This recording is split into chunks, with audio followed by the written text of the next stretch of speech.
Mon parcours il a commencé assez classiquement, hein. J'ai fait mon apprentissage dans la région lyonnaise et petit à petit voilà, j'ai grandi, j'ai fait une belle boulangerie sur Lyon chez un meilleur ouvrier de France.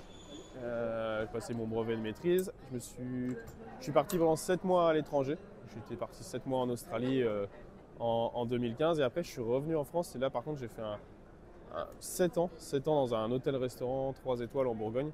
Ça, c'était hyper important dans mon parcours parce que ça m'a permis de découvrir d'autres métiers, la cuisine, la pâtisserie, qui m'ont aidé à m'ouvrir à plein de choses, à des nouvelles saveurs, à des nouvelles techniques de travail, une autre rigueur de travail, on va dire.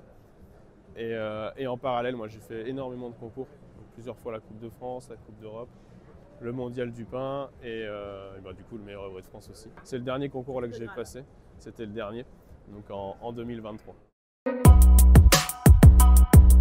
Il y en a eu plein des obstacles parce que là, en fait, obtenir le meilleur ouvrier de France, c'est aussi une somme d'expérience accumulée, en tout cas pour ma part. Donc voilà, j'ai fait énormément de concours, mais au final, j'en ai gagné très très peu.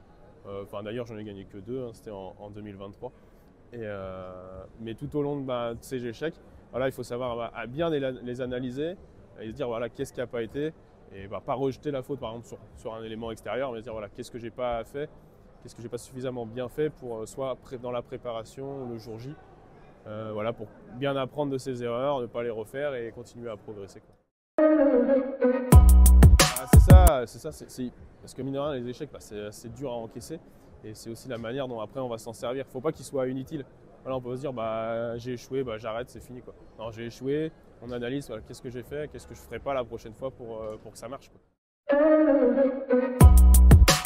J'ai pas fait grand chose, en fait j'ai fait ce que j'avais à faire. Non mais je pense que c'est vraiment le travail en amont, en fait le jour J c'est la somme de tout le travail accumulé. Et voilà, on va dire que ce jour-là c'était la somme des 15 années que j'ai passé à travailler parce que j'ai toujours voulu faire ce concours depuis que je suis tout petit. Donc voilà, c'est un peu la somme de toutes ces expériences qui, mis bout à bout, font qu'un jour tout va très bien.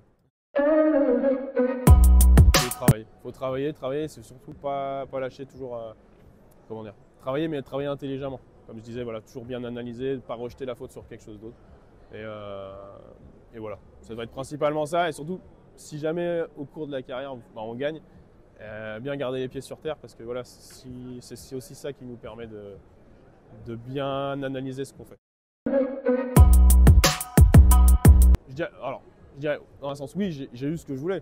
Et c'est exactement ma réaction le jour où j'ai eu le résultat. Je fais chouette, j'ai eu mon objectif, c'est fini. Mais après, toute la question d'après, c'est qu'est-ce que je fais maintenant, quoi.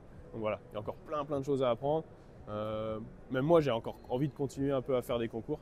Donc par la suite, voilà, c'est vraiment un plaisir, une passion. Donc on ne cesse jamais d'apprendre. Donc voilà, je continue toujours à m'intéresser à plein de choses, faire évoluer d'autres choses. On a un métier avec avec une quantité infinie de choses à faire et à apprendre. Donc non, on apprend. Le jour où on apprend plus, c'est qu'on a arrêté notre carrière et qu'on est retraité, quoi. Et encore.